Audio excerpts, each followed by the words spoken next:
Eventually, karma came for King Leopold II. His son was born with a chilling deformity, one that mirrored Leopold's most horrific crimes.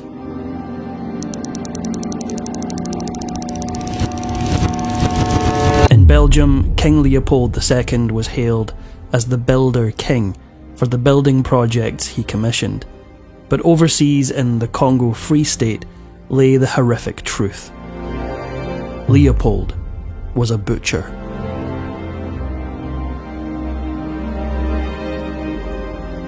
The French Revolution had impacts far beyond Paris. As the guillotines rolled into the Place de la Concorde, Leopold II's grandfather had to run for his life, fleeing to the United Kingdom before dying 2 years later. Leopold's mother, Louise of Orleans, always considered sensitive and fragile, was devastated, and followed him to the grave later that same year. The teenage Leopold II was losing family left and right, but then he found someone to mend his broken heart. 3 years after his mother's death, he married Marie Henriette of Austria.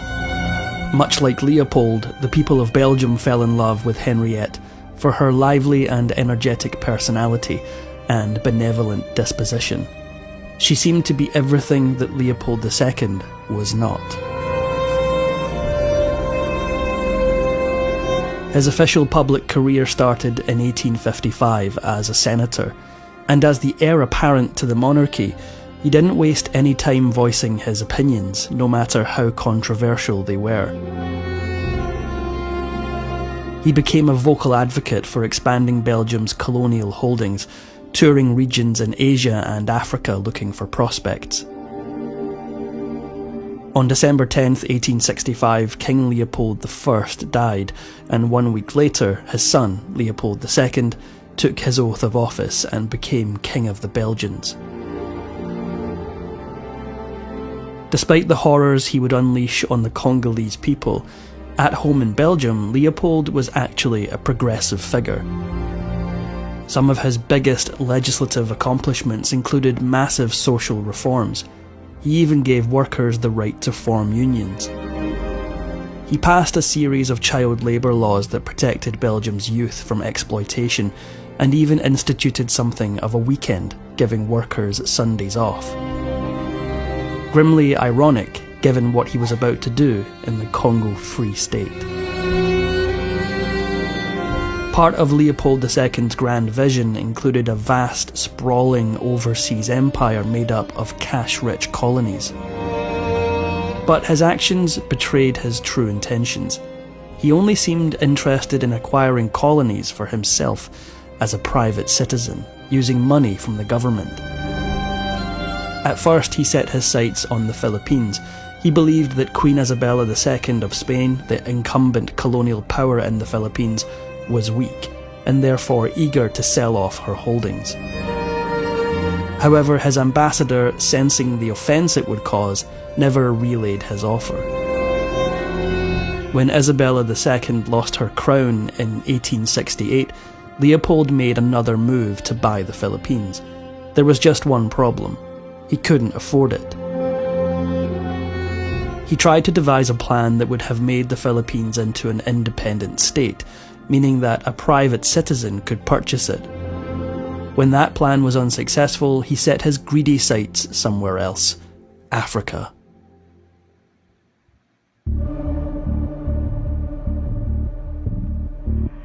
For the better part of a decade, Leopold worked in vain to acquire colonies throughout Africa and Asia, but by 1876 it was plainly obvious that he would have to change his strategy.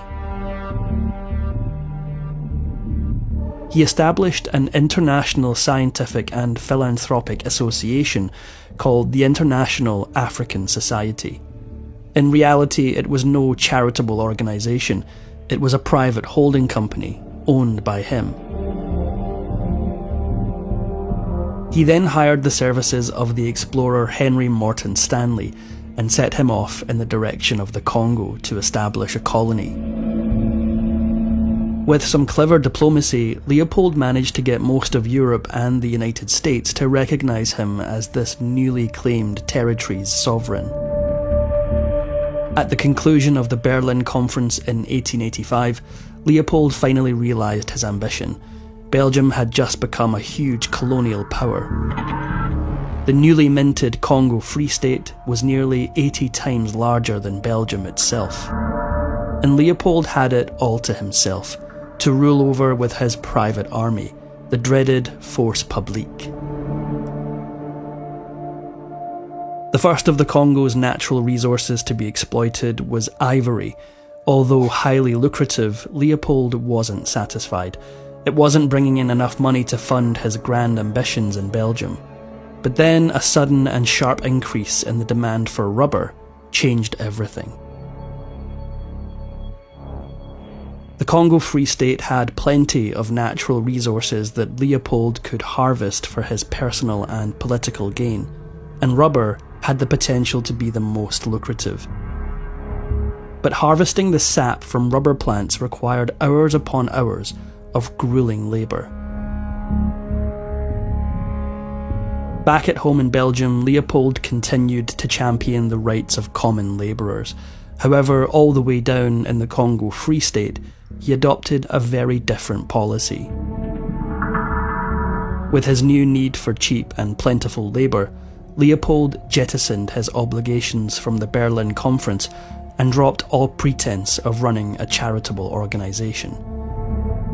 What ensued was pure horror. Having shut out much of the outside world, Leopold was free to do as he pleased in the Congo Free State. Using his Force Publique, he forced the native population to work, collecting sap to make rubber, which he then sold for exorbitant prices. The people of the Congo Free State never saw a penny, but they did see something else.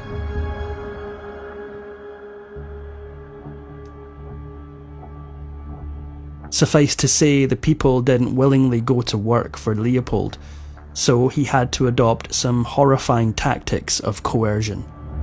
Beatings, mass and indiscriminate executions, and brutal mutilations. To ensure compliance amongst even the most independent-minded Congolese people, the Force Publique abducted the families of rubber workers. This infamous photograph shows a grieving Congolese man. In front of him, the severed hand and foot of his 5-year-old daughter. Failure to meet rubber collection quotas was punishable by death, and the Force Publique had to provide the severed hand of their victim as proof. Sometimes these victims would survive being shot and pretend to be dead as their hand was cut off. The baskets of severed hands set down at the feet of the European post commanders became the symbol of the Congo Free State. The collection of hands became an end in itself. Force Publique soldiers brought them to the stations in place of rubber. They even went out to harvest them instead of rubber. They became a sort of currency. When the English missionary John Harris visited the Congo Free State, he couldn't find the words to describe the horrors he had witnessed. I have just returned from a journey inland to the village of Nsongo Mboyo. The abject misery and utter abandon is positively indescribable. Despite a quiet but growing chorus of protestations and condemnations, Leopold continued his reign of misery. The author, historian and journalist Adam Hochschild was the first to provide a proper estimate of the devastating effects of Leopold's reign. Using estimates from Belgium's own census, he put the cost of Leopold's cruel policies into stark focus. 10 million lives lost, around half of the entire population.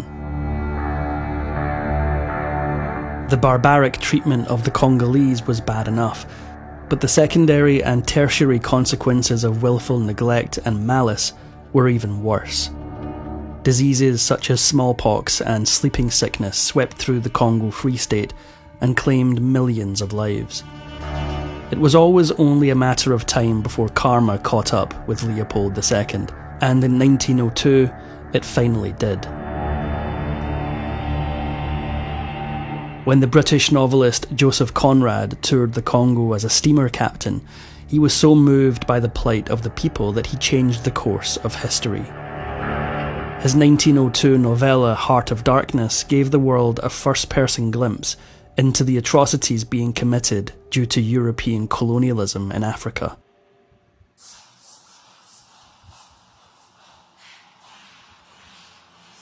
With the book gripping readers all over the world and pressure mounting on Leopold, he decided to counter his bad press with good press.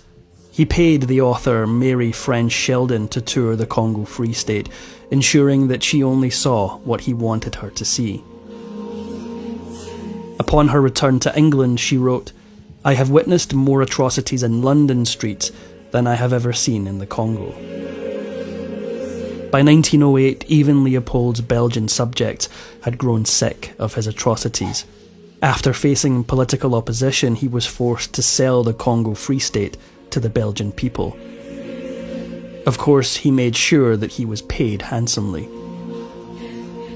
With the shame of the Congo Free State falling equally on Belgium as on Leopold II, the Belgian people had no choice but to buy the troubled colony from their corrupt king. In total, they forked over 215 million francs. A staggering 50 million went to Leopold personally, with another 45 million going towards his domestic building projects. Leopold II might have been a butcher in the Congo, but at home in Belgium he was a builder. He used much of the profits he made from the Congo Free State to fund massive building projects across his kingdom. Some of the more iconic structures include the Basilica of the Sacred Heart, Hippodrome Wellington Racetrack, and, ironically, the Royal Museum for Central Africa.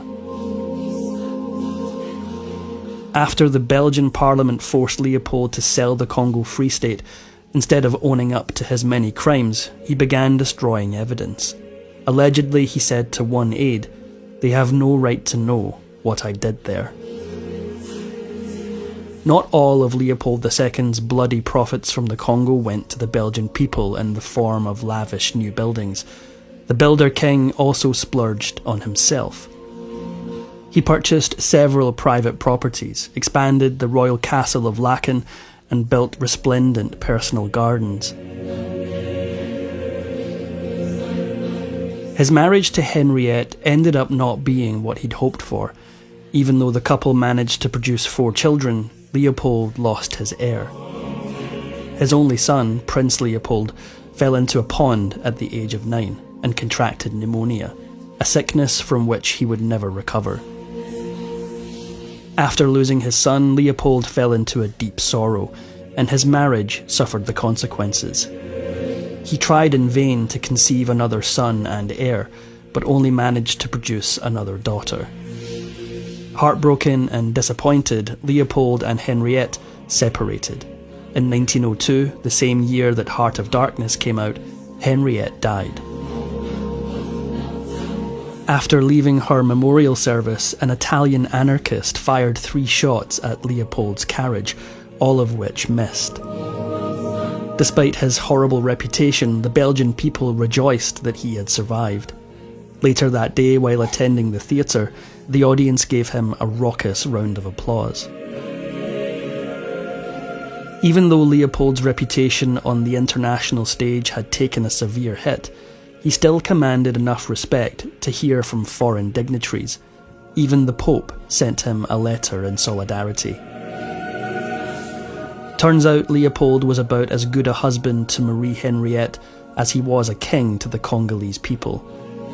Throughout his marriage, he carried on numerous affairs, but none kept his attention quite like the 16-year-old working girl, Caroline Lacroix. At 65 years old, 3 years before his wife died, Leopold struck up the affair that would ruin what was left of his reputation.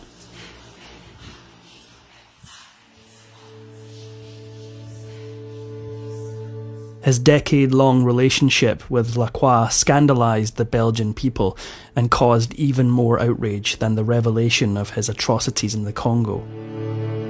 The lovesick king gave her extravagant gifts, piles of money, entire estates, and the title of Baroness Vaughan. Leopold managed to produce 2 illegitimate sons with Lacroix, both of whom he granted honorary titles. His second son was born with a severely deformed hand. The newspapers in Belgium called it vengeance from on high.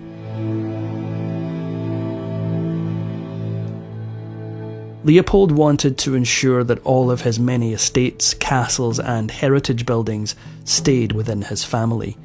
However, as he had no heir, he devised a plan. He created the Royal Trust, ensuring that his assets would go to Belgium after he passed on. Of course, he included a clause that allowed his family to use the properties at their leisure. His final act as King of Belgium only cemented his place as a villainous character. In a secret clandestine ceremony just 5 days before his death, Leopold did the unthinkable. He married his longtime mistress. Fortunately, when the marriage came to light, the Belgian parliament invalidated it. Leopold II never truly paid the price for the horrific things he did in the Congo, and no amount of grand edifices in Belgium could bury his sins. After his death, he bequeathed a fortune in Congo securities to his mistress, Lacroix. His daughters from his first marriage tried in vain to get the money back, but in the end, Lacroix made off with Leopold II's blood-soaked fortune.